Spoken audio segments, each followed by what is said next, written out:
Denver Broncos fans, I have a question for you. Do you like that? Despite all of the uncertainty at quarterback for the Denver Broncos, one thing seems to be coming crystal clear. That is the Denver Broncos will not be making a move to bring in Kirk Cousins. We heard a ton of rumors about that all of last year. Just talking about this free agent class that was coming up, his amazing performance on Netflix show Quarterback, yet everybody in the world saying, like, I want Cousins to be my quarterback. And I love him as a person. He's a great dude, a family man, wears his faith on his sleeve, and I love that about him. But seems as if he is a little too rich for the Broncos' blood. So the latest news of the day is that the Denver Broncos will not be bringing in Kirk Cousins this offseason. We have no idea what's happening. Is Russ coming back? Are we going to just ride with Stiddy and keep Russ as the highest paid backup? Is he going to open up his contract and renegotiate and let us just surround him with crazy talent? Are we going to move up in the NFL draft and try to get Caleb Williams? Are we going to just settle for Bo Nix? Does Sean Payton fall in love with the quarterback out of Tulane? There are as many questions as there are YouTube videos being uploaded every single day. So as new things come out, I will try to bring you the newest, latest, and greatest. And that news today from a couple sources is that the Denver Broncos, according to insiders, will not be making a move at Kirk Cousins. We're already crazy over the salary cap. We know that I think because of our salary cap issues, I think Sean Payton knows that while he wants to compete for the playoffs next year, building a championship caliber team is a few years down the line. Although look at the Houston Texans, who went from literally being the worst team in the NFL to, giving Baltimore a good first half of that playoff game and shocking the world. So don't put it out of your mind that the Broncos could be in the playoffs next year. I think that is on the table. I want to go through some other news that I heard today. And that is an interesting rumor here about what the Broncos are going to do to get under that salary cap number. We looked yesterday at the rumor that Justin Simmons might get traded to the Detroit Lions for a 4th or 5th round draft pick just to shed that salary. And that, we're $23 million over the salary cap. Shedding Justin Simmons brings us to like 9 over. Another heavy hitter in the salary cap overage game is Jerry Jeudy. And so this rumor comes out that the Denver Broncos would be making a move to get Bryce Young, a talented receiver. He needs that. He needs every chance he can get to see if he was a bust. Quick caveat or rabbit trail here. The fact that the Panthers bet the farm on Bryce Young, they would have the overall draft, the number 1 draft pick right now. Yet they traded it to Chicago for Bryce Young. And to me, he looked like an absolute bust. And I know it's probably too early to say that. But the fact of the matter is that a locked-in number 1 for sure generational talent is never a for sure thing. So let's keep that in mind as we're hearing all these rumors. But this rumor would have Jerry Jeudy going to the Panthers in exchange for another former top pick who would help Patrick Surtain in our secondary, and his name is J.C. Horn. So he was highly picked, same exact draft as Patrick Surtain. Just, the very high hopes. The issue with him is that injuries have always kind of plagued him.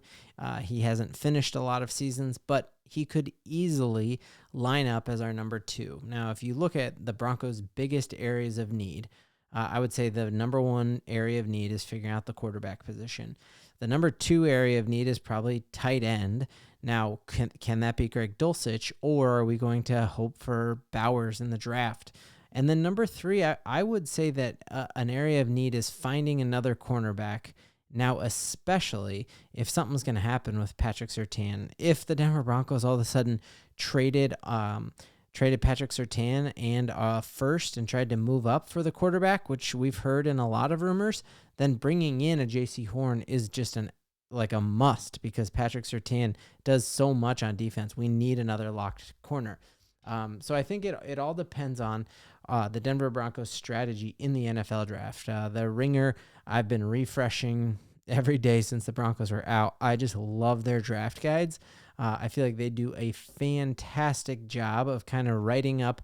Basically, they have a big board. So this is like players 1 through 32 that they rank and say, we think the best player in the draft is here, and so on and so forth. position agnostic. So they don't rank them like, here's the best.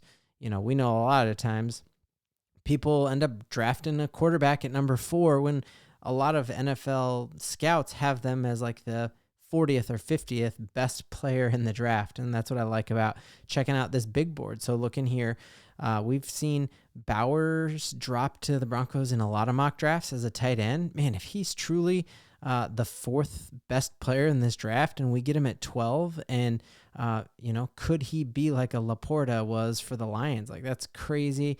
The shades of like the player comp for him is a Dallas Clark. That's a really good thing. So I've seen him fall to us. Other interesting one that I've seen is Terrion Arnold is the 11th overall player, and just a very different type of corner than Patrick Surtain. Like, Surtain's in the mold of a Champ Bailey, who another rabbit trail. My dog's name is Bailey after Champ, my man. But he is more. Patrick Surtain is more of that like ball hawking, like, don't even think about throwing it to him. Half the world is covered in water. The other half is covered by Patrick Surtain. Where Terrion Arnold is a lot more like a Richard Sherman, where like you're afraid of getting hit by him. And Pat Surtain can definitely dole out some punishment, but this is the big difference here is like he's going to make you pay anytime you get hit with it. So that's an interesting thing there, that these are, the 2 guys I would be excited about if we, all things considered, stay the same. If we could get Bowers or that corner, that would make me really, really excited. If one of these edge rushers falls to us and we're able to pair that edge rusher with a Baron Browning and a Benito, like that could be dangerous as well. So looking at their mock draft, and then we're going to talk about their mock draft with kind of like these new trade talks that we've had. And I think who we trade depends on our drafting strategy, right? If all of a sudden we trade Pat Surtain, we better have someone to replace him in the draft. Or if like we're going to get this guy from the Panthers, J.C. Horn, then we don't really need another corner in the draft. Let's go for a tight end or an edge rusher. So I think who we trade for will kind of change our draft day strategy. So looking at who the Ringer thinks is going to fall to us. Interesting here. They have Caleb Williams absolutely going overall number 1 to the Chicago Bears. The talk of the town recently has been, we saw Cliff Kingsbury back out, leave the Las Vegas Raiders at the altar, which you gotta love that. No matter what happens, as long as it's bad for the Raiders, I'm happy.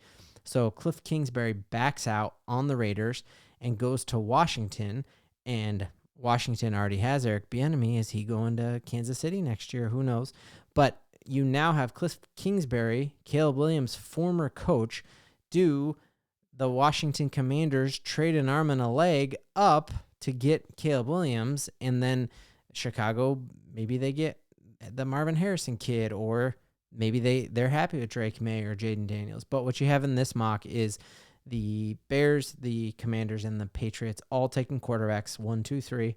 This is, if I'm really being hopeful, man, if somehow Jaden could fall to us at 12, I would just rip my shirt off on the live stream. We're going to be live streaming the draft for y'all, and I'm so excited about it. But if Jaden fell to us at 12, or if, he's still on the board at 6, and we just have to package a couple picks together to move up, it'd be exciting. But I don't see that happen. So what they see happening is they see the Denver Broncos picking this corner out of Clemson. And honestly, I have barely watched any highlights of him. I don't actually like getting him in this pick. The fact that I had heard those Alabama corners should be the top 2 corners with Terrion Arnold and Kool-Aid being the 1-2. So I don't like, man, are we getting some scouts 3rd ranked corner?